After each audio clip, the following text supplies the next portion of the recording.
महाराष्ट्र दौरे पर आज कई योजनाओं की शुरुआत प्रधानमंत्री नरेंद्र मोदी ने पालघर में की है। जब उन्होंने अपने भाषण की शुरुआत की तो आपको यह भी बताएं कि वो भावुक होने से अपने आप को प्रधानमंत्री रोक नहीं पाए। ये दर्द उनके चेहरे पर साफ झलका है। जब उन्होंने अपने भाषण में शिवाजी महाराज की प्रतिमा का जिक्र भी किया तो वो भावुक हो गए, थोड़े से इमोशनल नजर आए।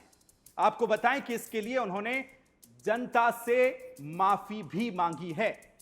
प्रधानमंत्री ने जब भाषण शुरू किया तो उन्होंने जनता से माफी मांगी। जिस तरह से ये पूरी घटना हुई है और इस पर सियासत चल रही है तो उन्होंने माफी भी इस घटना पर मांगी है।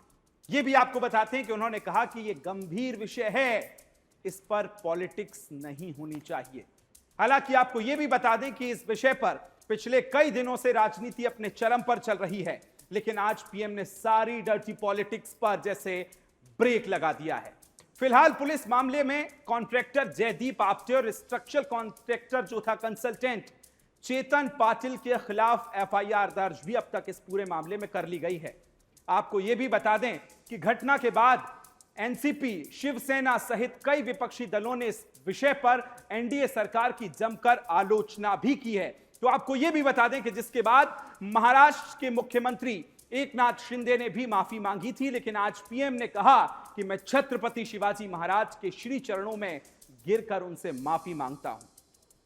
साथ ही पीएम मोदी ने कहा कि आज छत्रपति शिवाजी महाराज केवल राजा नहीं हैं, बल्कि वो हमारे आराध्य देव भी हैं। यह भी उन्होंने साफ लफ्जों में कहा है। आपको यह भी बता दें कि उन्होंने ये कहा कि उनके चरणों में बार बार मैं नमन करता हूं।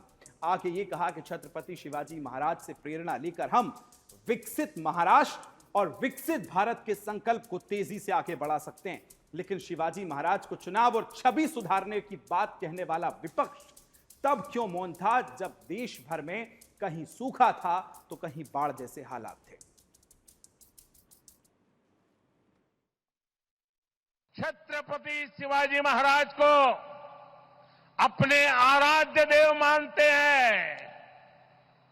उनके दिल को जो गहरी चोट पहुंची है, मैं ऐसे आराध्य देव की पूजा करने वालों को भी, उनकी भी सर झुका करके क्षमा मांगता हूं।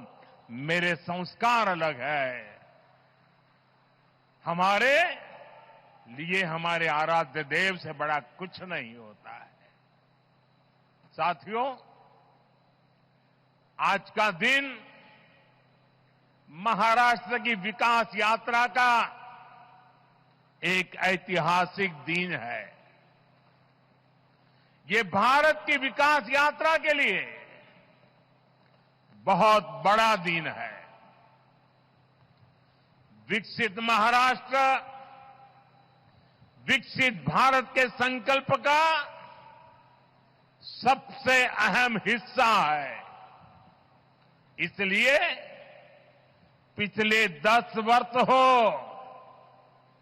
या अभी मेरी सरकार का तीसरा कार्यकाल, महाराष्ट्र की ये लगातार बड़े फैसले लिए गए हैं। महाराष्ट्र के पास विकास के लिए जरूरी सामर्थ्य भी है, संसाधन भी है। प्रधानमंत्री नरेंद्र मोदी को किस तरह से उन्होंने निशाना साधा है और कहा कि इस विषय पर अब राजनीति नहीं होनी चाहिए।